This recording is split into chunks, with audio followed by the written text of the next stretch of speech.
পুলিশের একজন ঊর্ধ্বতন কর্মকর্তাকে নিয়ে এইভাবে গুজব ছড়ানো, ফেসবুকে নানা ধরনের পোস্ট দেওয়া, গুজবে কান না দেওয়া ভালো। আর যারা এই গুজব ছড়ায় তাদের বিরুদ্ধে আপনার মেসেজ? আর মনে হয় গুজবকেও বিশ্বাস করে না, তারপরেও আমি বিনীত অনুরোধ করবো গুজবে যেন না। সাম্প্রতিক সময় আমরা দেখছি যে ফেসবুকে নানা ধরনের গুজব ছড়ানো হচ্ছে, এমনকি আপনাকে নিয়ে অনেক ধরনের গুজব ছড়ানো হচ্ছে। এই বিষয়ে আপনি যদি একটু বলেন।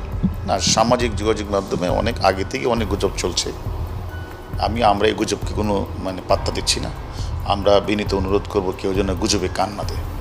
আর যারা এই গুজব ছড়ায় তাদের বিরুদ্ধে আপনার মেসেজ কি থাকে?